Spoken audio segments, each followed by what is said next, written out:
Pernahkah kita bertanya pada diri sendiri, mengapa kita terus menggenggam sesuatu yang membuat hati kita lelah? Seperti memegang duri dengan keyakinan bahwa suatu saat, rasa sakit itu akan hilang. Padahal setiap genggaman justru semakin melukai.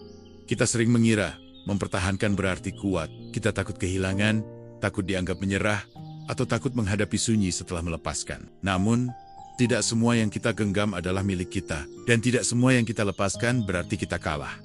Filosofi Stoik mengajarkan, hidup bukan tentang seberapa keras kita menahan, melainkan seberapa bijak kita memilih apa yang layak kita jaga. Kadang, kebebasan justru datang ketika kita berhenti memaksa sesuatu untuk tetap ada di arah mindset. Kita percaya bahwa ketenangan bukan ditemukan di luar, tapi dibangun di dalam. Kita belajar mengarahkan pikiran agar hati tidak mudah goyah. Kita memahami bahwa melepaskan bukanlah kelemahan, melainkan jalan menuju damai.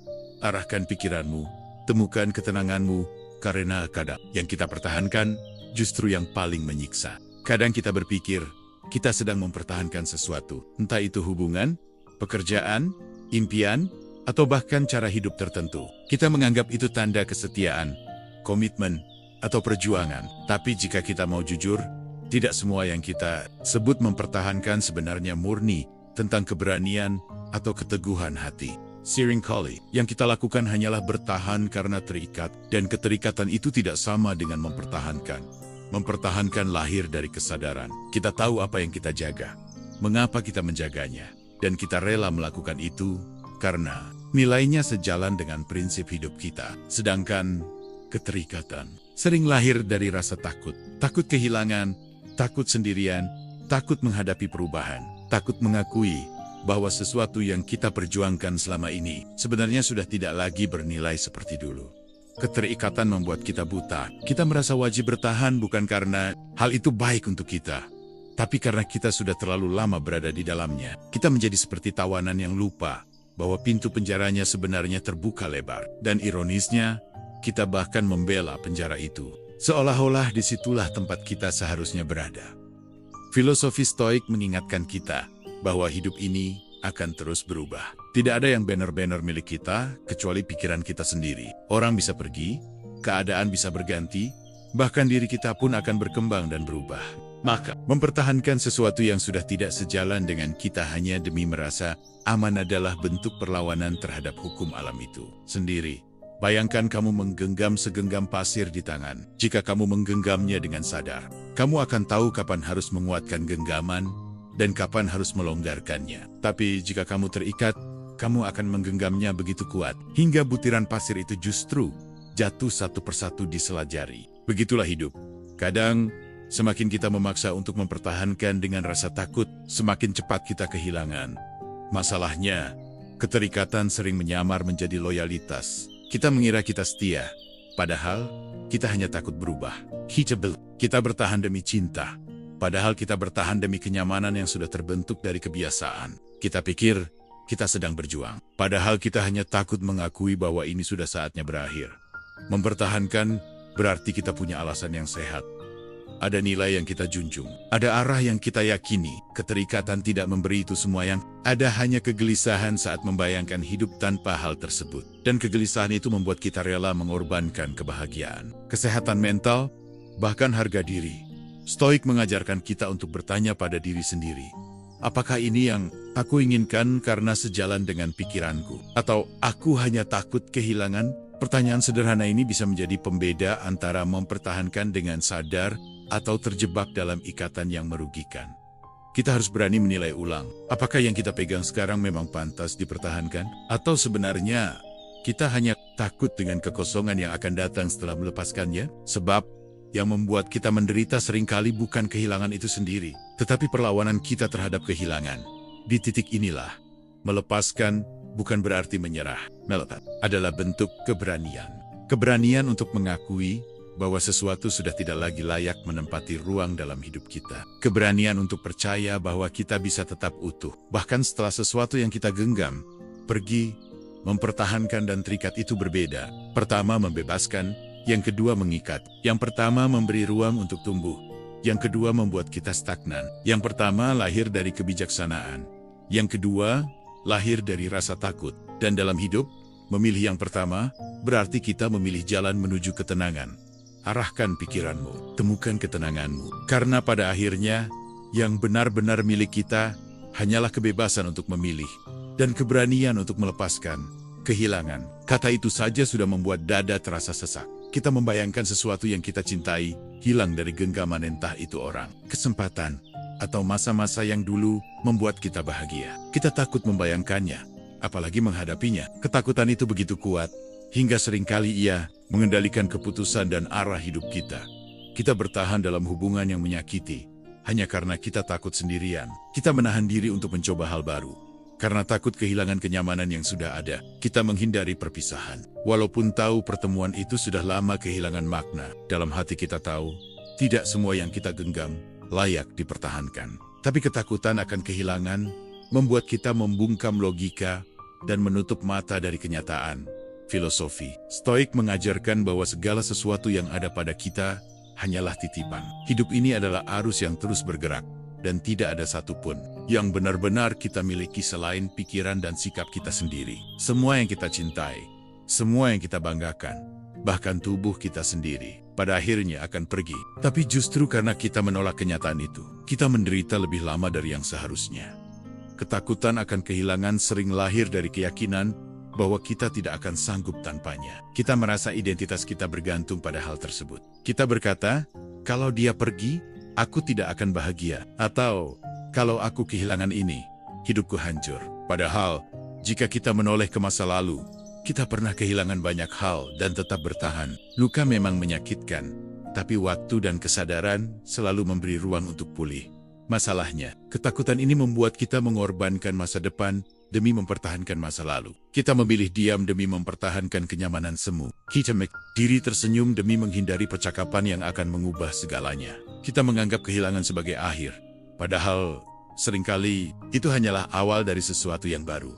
Bayangkan kamu sedang berdiri di tepi sungai, memegang sepotong kayu yang hanyut. Kamu memegangnya erat-erat, takut kalau tanganmu kosong, tapi air terus mengalir, dan arusnya menarikmu. Semakin lama kamu bertahan, semakin kamu lelah. Sampai akhirnya, kamu harus memilih, melepaskan kayu itu, dan berenang menuju tepi, atau terus terhanyut sampai kamu tak sanggup lagi bernapas. Begitulah ketakutan akan kehilangan ia, membuat kita berpegang pada sesuatu yang justru menjauhkan kita dari keselamatan. Dalam pandangan Stoik, ketenangan datang ketika kita menerima bahwa kehilangan adalah bagian dari hidup. Seneca pernah berkata, kita menderita lebih banyak dalam imajinasi daripada kenyataan. Ketika kita memikirkan kehilangan yang belum terjadi, kita menyiksa diri 2 kali. Sekali di dalam pikiran, dan sekali lagi ketika itu benar-benar terjadi. Maka, mengapa kita harus membayar penderitaan di muka? Menerima kemungkinan kehilangan bukan berarti kita berhenti menghargai apa yang kita miliki. Justru sebaliknya, kita akan lebih menghargai, karena tahu itu tidak abadi. Kita mencintai tanpa menggenggam terlalu erat. Kita menikmati tanpa merasa berhak memilikinya selamanya. Kita bersyukur saat itu ada, dan kita tetap utuh saat itu pergi. Ketakutan akan kehilangan hanyalah ilusi yang tumbuh dari kelekatan berlebihan. Saat kita berani melihatnya apa adanya, kita akan sadar, kita tidak pernah benar-benar kehilangan. Kita hanya berpisah dari sesuatu yang memang bukan milik kita sejak awal. Dan yang tertinggal bukanlah kekosongan, melainkan ruang. Ruang yang bisa diisi oleh hal-hal baru yang lebih sejalan dengan hidup kita sekarang. Arahkan pikiranmu, temukan ketenanganmu. Karena kehilangan hanyalah bagian dari perjalanan. Dan setiap perjalanan punya tempat untuk hal-hal baru yang menunggu kita di depan. Kita tumbuh dengan banyak gambaran tentang apa itu kekuatan. Sejak kecil, kita melihat tokoh-tokoh yang digambarkan kuat karena tidak pernah kalah, tidak pernah menyerah, dan selalu berdiri tegak meski badai datang. Kita belajar bahwa kuat berarti bertahan. Kuat berarti menahan semua rasa sakit. Kuat berarti tidak menunjukkan air mata. Dan dari situlah kesalahpahaman dimulai. Banyak dari kita terus memegang keyakinan bahwa semakin lama kita bertahan, semakin kuat kita. Padahal, bertahan tanpa arah bukanlah kekuatan, itu hanya kebiasaan yang dibungkus rasa takut. Kita bahwa menahan semua beban tanpa mengeluh adalah tanda keberanian. Padahal, seringkali itu hanya bentuk penolakan terhadap kenyataan. Kekuatan sejati bukanlah tentang berapa lama kita mampu bertahan, tetapi tentang seberapa jujur kita pada diri sendiri. dan seberapa berani kita mengambil keputusan yang sulit. Dalam pandangan Stoik, kekuatan lahir dari kesadaran penuh akan apa yang ada di bawah kendali kita, dan keberanian untuk melepaskan yang berada di luar kendali itu. Tapi sayangnya, kita sering kali jatuh pada ilusi. Kita memaksakan diri untuk tetap berada di hubungan yang sudah rapuh, berpikir bahwa pergi adalah tanda kelemahan. Kita tetap mengerjakan sesuatu yang menguras jiwa, karena takut dianggap gagal jika berhenti. Kita terus memikul tanggung jawab yang bukan milik kita, karena takut dilihat tidak cukup kuat jika mengaku lelah. Bayangkan seseorang yang berdiri memegang pintu yang terkunci, berharap suatu hari pintu itu terbuka. Ia tetap berdiri di sana selama bertahun-tahun, menganggap bahwa kesetiaannya adalah tanda kekuatan. Padahal, setiap hari pintu itu menunjukkan tanda-tanda bahwa ia tidak akan pernah terbuka. Kekuatan sejati seharusnya bukan berdiri di depan pintu yang salah, tetapi berani berjalan pergi untuk mencari pintu lain yang memang bisa dibuka. Kesalopomen. Tentang kekuatan membuat banyak orang terjebak dalam penderitaan. Mereka mengira selama mereka tidak menyerah, mereka akan menang. Padahal, hidup bukan tentang menang atau kalah, tetapi tentang berjalan di jalan yang membuat kita bertumbuh. John Kedang. Itu berarti kita harus meninggalkan sesuatu yang sudah terlalu lama kita genggam. Filosofi Stoik mengajarkan courage, keberanian untuk menghadapi kenyataan, sekalipun kenyataan itu tidak seperti yang kita harapkan. Marcus Aurelius menulis bahwa kita tidak bisa menghindari kenyataan, hanya bisa memilih bagaimana kita menanggapinya. Maka, kekuatan sejati adalah ketika kita mampu berkata, ini tidak lagi baik untukku. Aku memilih pergi, bukan karena aku lemah, tetapi karena aku menghargai diriku sendiri. Kita perlu mengubah pandangan bahwa berhenti adalah tanda kekalahan. Berhenti bisa berarti kita cukup bijak untuk melihat batas. Berhenti bisa berarti kita memilih jalan yang lebih sehat. Berhenti bisa berarti kita memutuskan untuk berhenti menghabiskan energi pada hal yang tidak lagi sejalan dengan nilai kita. Kekuatan bukanlah kemampuan untuk menahan rasa sakit selamanya. Kekuatan adalah kemampuan untuk memutuskan bahwa rasa sakit itu sudah cukup. Bukan karena kita tidak sanggup, tetapi karena kita layak mendapatkan kedamaian. Jadi, mungkin sudah saatnya kita bertanya pada diri sendiri. Apakah yang kita lakukan sekarang benar-benar tanda kekuatan, atau hanya bentuk keterikatan yang kita sebut sebagai bertahan? Apakah kita sedang melindungi diri, atau justru menyakiti diri dengan nama kuat? Arahkan pikiranmu, temukan ketenanganmu. Karena kekuatan sejati bukanlah tentang berapa lama kita mampu berdiri melawan badai, tetapi tentang tahu kapan badai itu sudah bukan lagi medan pertempuran kita.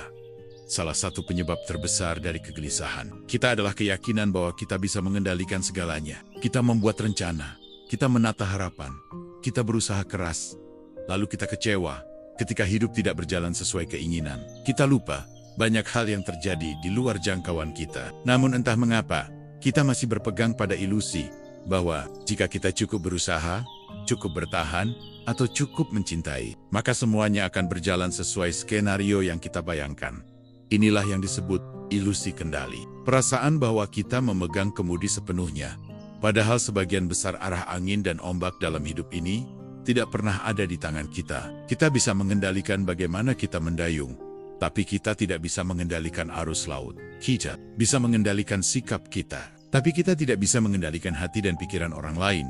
Ilusi kendali membuat kita terlalu lama bertahan pada hal-hal yang menyiksa. Kita berkata pada diri sendiri, kalau aku sabar sedikit lagi, dia akan berubah. Atau, kalau aku bekerja lebih keras, keadaan akan membaik. Kita mengira bahwa dengan cukup usaha, semua akan sesuai harapan. Padahal, kenyataan hidup tidak tunduk pada kemauan kita. Dalam filosofi Stoik, ada konsep yang sangat sederhana, namun sering diabaikan. Dikotomi kendali. Ada hal-hal yang sepenuhnya di bawah kendali kita, dan ada hal-hal yang sepenuhnya di luar. Kendali yang bisa kita kendalikan hanyalah pikiran, pilihan, dan tindakan kita sendiri. Sisanya reaksi orang, hasil dari usaha. Bahkan masa depan tidak pernah ada di bawah kuasa kita. Masalahnya, kita sering mencampur adukan keduanya. Kita mencurahkan seluruh energi untuk mengubah hal-hal yang tidak bisa kita sentuh. Sementara, kita mengabaikan yang benar-benar bisa kita atur. Pikiran kita sendiri. Kita mengejar pengakuan dari orang yang tidak pernah mau melihat kita. Kita mencoba menghidupkan kembali masa lalu yang sudah mati. Kita berusaha membuat semua orang menyukai kita, dan pada akhirnya, kita lelah bukan karena hidup terlalu berat, tapi karena kita menarik tali yang ujungnya tidak pernah terikat pada apapun. Bayangkan, memegang benang layang-layang yang putus. Kita terus menarik, berharap layang-layang itu kembali ke tangan kita. Tapi tidak peduli seberapa keras kita menarik, benang itu kosong. Begitulah ketika kita mencoba mengendalikan hal-hal di luar. Kuasa kita hanya akan ada rasa frustrasi dan kehilangan tenaga. Ketenangan hadir ketika kita berani menerima kenyataan bahwa kendali kita terbatas. Bukan berarti kita berhenti berusaha, tetapi kita berusaha hanya pada hal-hal yang memang bisa kita pengaruhi. Kita mengerahkan energi untuk memperbaiki diri, bukan memaksa dunia untuk berubah sesuai kemauan kita. Marcus Aurelius pernah menulis, "Kebahagiaan hidupmu tergantung pada kualitas pikiranmu." Pikiran itu ada di tangan kita. Respon kita ada di tangan kita. Pilihan kita ada di tangan kita, dan saat kita memusatkan tenaga pada hal-hal itu, kita akan merasa lebih ringan karena kita tidak lagi mencoba menjadi penguasa atas hal-hal yang memang tidak pernah bisa kita kuasai. Ilusi kendali adalah jebakan yang membuat kita bertahan di situasi yang menyakitkan, dengan keyakinan bahwa suatu hari nanti, semua akan sesuai keinginan kita. Lepas dari ilusi itu bukan berarti menyerah itu. Berarti kita kembali pada kenyataan. Kenyataan bahwa kita tidak bisa mengubah arah angin. Tapi kita bisa mengatur layar, tidak bisa mengubah arus, tapi bisa memilih kemana akan berlabuh. Arahkan pikiranmu, temukan ketenanganmu, karena dalam hidup ini, kekuatan sejati bukan datang dari mengendalikan segalanya, tetapi dari melepaskan yang tidak bisa kita kendalikan, dan menjaga dengan bijak apa yang memang ada di tangan kita. Tidak semua harga dibayar dengan uang. Ada harga yang jauh lebih mahal dan seringkali kita membayarnya tanpa sadar, yaitu harga emosional dan mental. Ini adalah biaya yang tak terlihat, tapi perlahan menggerogoti kekuatan kita dari dalam. Dan yang paling berbahaya adalah, kita sering membayar harga ini demi mempertahankan sesuatu yang sebenarnya sudah membuat kita menderita. Kita sering berpikir, tidak apa-apa, aku kuat, aku bisa menahannya. Kita mengira bahwa rasa sakit hati yang kita rasakan hanyalah bagian kecil dari perjalanan. Tapi kita lupa, setiap hari kita menumpuk luka kecil yang tidak pernah kita obati. Kita menumpuk kekecewaan, kegelisahan, dan ketakutan. Dan tanpa sadar, kita kehilangan bagian-bagian penting dari diri kita. Rasa percaya, semangat, bahkan pandangan jernih terhadap hidup. Biaya emosional dan mental ini biasanya datang perlahan. Kita mulai dari sedikit kehilangan tidur karena pikiran yang terus berputar. Lalu, kita menjadi cepat marah, mudah tersinggung, atau kehilangan motivasi. Lama-kelamaan, hal-hal yang dulu memberi kita kebahagiaan tidak lagi terasa berarti. Kita merasa hidup hanya soal bertahan, bukan lagi soal berkembang. Filosofi Stoik mengajarkan kita untuk menjaga pikiran, seperti kita menjaga sebuah benteng. Marcus Aurelius pernah mengatakan bahwa pikiran adalah tempat perlindungan terakhir yang tidak bisa disentuh oleh dunia luar, kecuali jika kita sendiri yang membuka gerbangnya. Tapi ketika kita membiarkan sesuatu yang menyiksa bertahan terlalu lama, kita sendiri yang memberi izin pada penderitaan untuk masuk dan merusak benteng itu dari dalam. Bayangkan, kamu memiliki sebuah bejana berisi air jernih. Setiap hari, ada setetes tinta hitam yang jatuh ke dalamnya. Mungkin awalnya kamu menganggapnya sepele, tapi lama-kelamaan, air itu akan menjadi keruh. Begitu pula dengan hati dan pikiran. Kita biaya emosional dan mental yang kita abaikan akan mengubah cara kita melihat dunia. Kita mulai pesimis, penuh curiga, bahkan kehilangan harapan. Yang lebih parah, biaya ini seringkali dibayar diam-diam. Tidak ada yang tahu betapa lelahnya kita, karena di luar, kita tetap tersenyum. Kita terus berusaha terlihat baik-baik saja, sambil di dalam merasa semakin kosong. Kita terus menunda untuk berhenti, karena takut kehilangan apa yang kita pertahankan. Padahal, kita sudah kehilangan jauh lebih banyak. Ketenangan batin, kejernihan berpikir, dan kebahagiaan sederhana. Di titik ini, kita perlu bertanya, apakah yang kita pertahankan benar-benar sepadan dengan harga yang kita bayar? Apakah layak menukar kesehatan mental kita demi sesuatu yang bahkan tidak lagi memberi kita arti? Stoik mengajarkan bahwa waktu dan pikiran adalah dua hal yang paling berharga, dan keduanya tidak boleh dihabiskan untuk hal-hal yang tidak berada di bawah kendali kita atau tidak membawa nilai bagi hidup kita. Kita hanya punya satu pikiran, satu hati, dan satu kesempatan untuk menjalani hidup ini. Jika kita biarkan diri kita terus terkuras oleh hal yang sama, kita akan sampai pada titik di mana kita tidak lagi punya energi untuk hal-hal yang sebenarnya penting. Kita tidak bisa hadir sepenuhnya untuk orang-orang yang kita cintai, atau untuk mimpi yang sebenarnya ingin kita kejar. memahami baik. Emosional dan mental bukan berarti kita menjadi lemah atau mudah menyerah. Justru ini adalah bentuk kebijaksanaan. Kita berhenti mempertahankan hal-hal yang menguras kita bukan karena kita takut, tapi karena kita sadar bahwa hidup ini terlalu singkat untuk dihabiskan dalam penderitaan yang bisa kita akhiri. Arahkan pikiranmu, temukan ketenanganmu, karena tidak ada kemenangan sejati jika kita mencapainya dengan kehilangan diri sendiri. Di tengah jalan, kita semua pernah melihat tanda-tanda itu. Tanda bahwa sesuatu sudah tidak lagi berjalan sehat. Tanda bahwa ada sesuatu yang tidak beres. Tanda bahwa hati kita sebenarnya sudah lelah. Tapi anehnya, kita sering memilih untuk berpaling. Kita pura-pura tidak melihat, seolah dengan mengabaikannya, masalah itu akan hilang sendiri.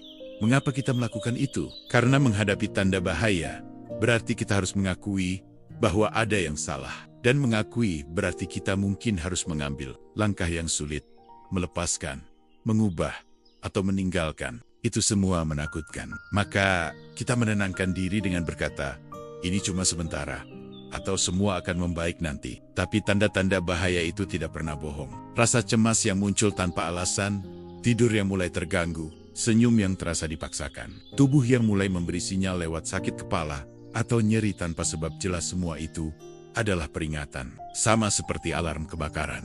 Tanda-tanda ini tidak ada untuk mengganggu kita, tapi untuk menyelamatkan kita. Filosofi Stoik mengajarkan pentingnya klaritas, kejernihan, melihat keadaan apa adanya. Marcus Aurelius menulis bahwa kita harus memandang segala sesuatu secara telanjang, tanpa hiasan, tanpa ilusi. Tanda bahaya adalah realitas telanjang itu. Ia menunjukkan bahwa apa yang kita hadapi sedang membawa kita ke arah yang salah. Masalahnya, kita sering terjebak dalam rasa takut akan perubahan. Kita khawatir, kalau kita benar-benar mendengarkan tanda itu, hidup kita akan berantakan. Jadi, kita memilih untuk bertahan di zona nyaman yang sebenarnya penuh duri. Kita menolak untuk bertindak, padahal diam pun adalah sebuah pilihan, dan seringkali itu adalah pilihan yang lebih berbahaya. Bayangkan, kamu sedang mengemudi dan lampu indikator oli di mobil menyala. Kamu tahu itu tanda bahaya, tapi kamu menempuh ratusan kilometer lagi tanpa berhenti. Mungkin mobil itu tetap berjalan untuk sementara, tapi setiap kilometer yang kamu tempuh membuat kerusakan semakin parah. Begitulah hidup. Mengabaikan tanda-tanda bahaya tidak menghentikan masalah, hanya menundanya sampai ia menjadi lebih besar dan lebih sulit diperbaiki. Mengabaikan tanda bahaya juga mengikis hubungan kita dengan diri sendiri. Setiap kali kita merasakan ada yang salah, tapi memilih untuk diam, kita mengirim pesan kepada diri kita bahwa perasaan kita tidak penting. Lama-kelamaan, kita kehilangan kemampuan untuk percaya pada intuisi kita sendiri. Kita menjadi asing terhadap suara hati yang dulu begitu jelas terdengar. Stoik mengingatkan kita untuk hidup selaras dengan alam, dan alam diri kita sendiri selalu memberi sinyal ketika kita berada di jalur yang salah. Tubuh dan pikiran adalah sekutu, bukan musuh. Jika mau mendengarkan, kita bisa mencegah penderitaan yang lebih dalam. Berani mengakui tanda bahaya bukan berarti kita lemah. Justru itu adalah bentuk keberanian yang jarang dimiliki banyak orang. Berani berkata, ada yang tidak beres di sini, adalah langkah pertama menuju perubahan yang lebih baik. Dan perubahan itu, meski sulit, adalah pintu menuju kebebasan. Arahkan pikiranmu, temukan ketenanganmu. Karena tanda-tanda bahaya bukan datang untuk menakut-nakuti kita, tetapi untuk mengingatkan bahwa kita layak hidup di tempat yang lebih aman, lebih sehat, dan lebih damai. Salah satu pelajaran paling mendasar dalam filosofi Stoik adalah dikotomi of control atau dikotomi kendali. Sebuah prinsip sederhana, tapi kalau benar-benar kita pahami dan jalankan, bisa mengubah cara kita menghadapi hidup. Dikotomi kendali mengajarkan bahwa dalam hidup ini hanya ada dua jenis hal-hal yang ada di bawah kendali kita, dan hal-hal yang sepenuhnya di luar kendali kita. Tidak ada wilayah abu-abu di antaranya. Yang ada di bawah kendali kita adalah pikiran, sikap, dan tindakan kita sendiri. Sisanya reaksi orang, hasil dari usaha, cuaca, nasib, waktu bukan milik kita untuk atur. Masalahnya, banyak dari kita hidup seolah semua hal berada di tangan kita. Kita mencoba mengendalikan pandangan orang terhadap kita, padahal itu urusan mereka. Kita memaksa keadaan mengikuti skenario kita, padahal hidup punya rencananya sendiri. Kita kecewa ketika sesuatu tidak berjalan sesuai harapan, padahal awal hasil itu memang tidak pernah berada di bawah kuasa kita. Bayangkan kamu sedang berlayar. Kamu bisa mengendalikan layar dan kemudi, tapi kamu tidak bisa mengatur arah angin atau kekuatan ombak. Jika kamu menghabiskan seluruh energi untuk marah pada angin, kamu akan lelah tanpa bergerak kemana-mana. Tapi jika kamu menerima arah angin apa adanya, lalu mengatur layar sesuai kondisinya, kamu bisa tetap melaju. Itulah hidup. Marcus Aurelius menulis, kamu memiliki kekuasaan atas pikiranmu, bukan atas peristiwa di luar. Sadari ini, dan kamu akan menemukan kekuatan. Kalimat itu sederhana, tapi seperti cermin. Ia memantulkan kembali pada kita semua kegelisahan yang kita pelihara karena mencoba mengendalikan hal yang tak bisa kita sentuh. Dikotomi kendali bukan berarti kita menjadi pasif atau menyerah pada down. Justru sebaliknya, ia mengajarkan kita untuk berusaha dengan fokus penuh pada hal-hal yang benar-benar bisa kita lakukan. Kita mengerjakan bagian kita dengan sebaik mungkin, lalu menerima apapun hasilnya dengan lapang dada. Seperti memanah, tugas kita adalah membidik dan melepaskan anak panah dengan teknik terbaik. Tapi arah angin, setelah itu bukan lagi di tangan kita. Jika kita hidup tanpa memahami dikotomi kendali, kita akan terus terjebak dalam lingkaran frustasi. Kita akan menghabiskan energi untuk meyakinkan orang yang tidak mau mendengar, mencoba memperbaiki masa lalu yang tidak bisa diubah, atau mengkhawatirkan masa depan yang belum terjadi. Semua itu seperti mencoba menggenggam air. Semakin keras kita berusaha, semakin cepat ia lepas dari genggaman. Tapi ketika kita benar-benar memisahkan antara yang bisa dan yang tidak bisa kita kendalikan, beban di pundak akan terasa lebih ringan. Kita berhenti memaksa dunia untuk sesuai dengan keinginan kita. Kita mulai menerima bahwa kehilangan, perubahan, dan perpisahan adalah bagian dari arus kehidupan. Dan saat itu terjadi, kita tidak lagi melihatnya sebagai musuh, melainkan sebagai guru. Hidup dengan prinsip ini memang tidak mudah, karena ia menuntut kejujuran yang tinggi pada diri sendiri. Kita harus berani mengakui, ini bukan di bawah kendaliku, dan aku akan berhenti memaksanya. Kalimat itu mungkin terdengar sederhana, tapi butuh kekuatan batin yang besar untuk mengucapkannya. Arahkan pikiranmu, temukan ketenanganmu, karena kebebasan sejati hadir ketika kita berhenti mencoba mengendalikan segalanya, dan mulai memusatkan hidup pada apa yang benar-benar bisa kita pilih dan lakukan hari ini. Kata melepaskan sering terdengar menakutkan. Kita membayangkannya seperti berdiri di tepi jurang, lalu melangkah tanpa tahu akan jatuh atau terbang. Banyak orang menghindari kata ini, karena mereka mengira melepaskan berarti kalah, berarti menyerah, berarti kehilangan. Padahal, dalam banyak kasus, melepaskan justru adalah bentuk keberanian tertinggi dan seringkali itu adalah awal dari penyembuhan. Melepaskan bukan berarti kita berhenti peduli, bukan berarti kita menghapus semua kenangan atau memutus semua ikatan dengan kasar. Melepaskan berarti kita berhenti memaksa sesuatu untuk tetap ada ketika alam, waktu, atau bahkan hati kita sendiri sudah berkata bahwa saatnya berakhir. Melepaskan adalah mengembalikan sesuatu ke tempatnya, tanpa menahan, tanpa menarik, tanpa melawan arus. Filosofi Stoik mengajarkan bahwa sumber penderitaan terbesar kita adalah keterikatan pada hal-hal yang kita kira milik kita. Padahal, tidak. Orang, keadaan, bahkan masa lalu semuanya hanya mampir sebentar. Ketika kita mencoba memaksa mereka tetap tinggal, kita seperti menggenggam pasir terlalu erat. Akhirnya, pasir itu jatuh satu persatu dari sela jari kita, dan yang tersisa hanyalah rasa perih di telapak tangan. Melepaskan adalah cara kita membersihkan luka. Selama kita terus menggenggam sesuatu yang menyakiti, luka itu tidak akan pernah sembuh. Kita mungkin mencoba menutupinya, mengalihkan perhatian, atau membungkusnya dengan kata bertahan. Tapi luka yang terus terkena gesekan tidak akan pernah pulih. Dan satu-satunya cara untuk memberi kesempatan pada luka itu adalah melepaskannya. Bayangkan kamu memikul tas yang sangat berat. Mungkin awalnya kamu merasa sanggup membawanya, tapi seiring waktu, beban itu mulai membuat punggungmu membungkuk, kakimu lelah, dan napasmu pendek. Setiap langkah terasa semakin sulit. Lalu, suatu hari, kamu memutuskan untuk menurunkannya. Apa kamu kalah? Tidak. Kamu hanya memilih untuk berjalan lebih jauh tanpa beban yang membuatmu berhenti di tengah jalan. Melepaskan juga bukan berarti kita menolak masa lalu.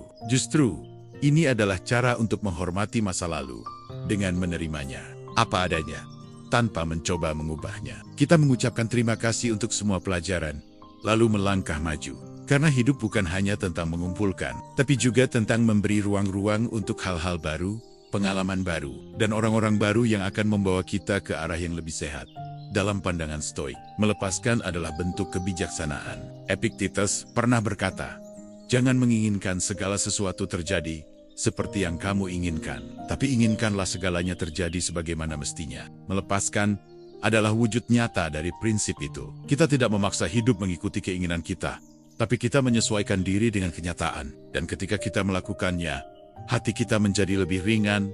Tentu, melepaskan itu menyakitkan. Tidak ada yang menyangkal itu.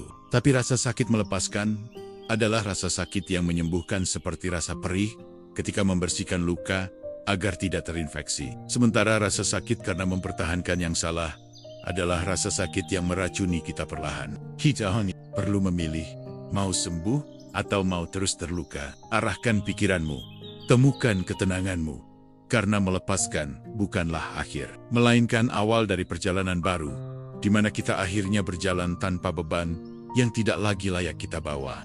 Setiap kali kita melepaskan sesuatu, entah itu hubungan, pekerjaan, mimpi lama, atau bahkan versi lama dari diri kita sendiri, ada satu hal yang sering kita lupakan.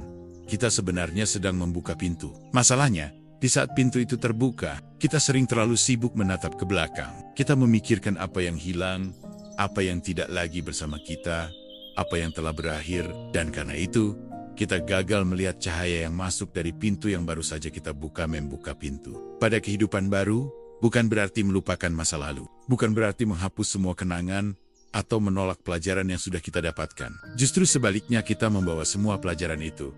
Tapi kita memilih untuk melangkah ke ruang yang berbeda. Ruang yang memberi kita kesempatan untuk bertumbuh, dan merasakan kembali arti hidup yang mungkin sudah lama hilang.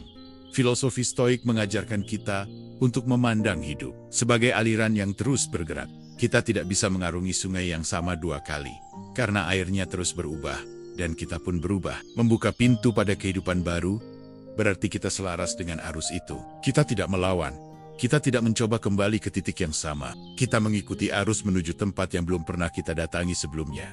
Masalahnya, banyak dari kita yang takut dengan ketidakpastian. Kita merasa lebih aman berada di ruang lama, walaupun ruang itu sempit dan penuh sesak. Kita lupa, pintu baru selalu membawa ketidakpastian, tapi juga membawa kemungkinan. Dan kemungkinan itu hanya bisa menjadi kenyataan jika kita berani melangkah masuk.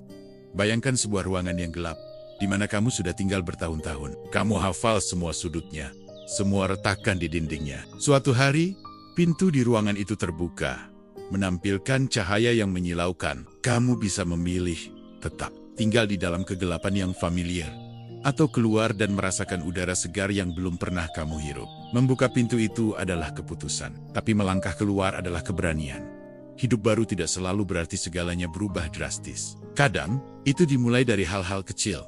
Kebiasaan baru, lingkungan baru, cara berpikir yang baru. Tapi dari hal-hal kecil itu, arah hidup kita bisa berubah sepenuhnya. Kita mulai melihat peluang yang dulu tak terlihat. Kita bertemu orang-orang yang sejalan dengan kita. Kita menemukan tujuan yang lebih sesuai dengan hati kita saat ini.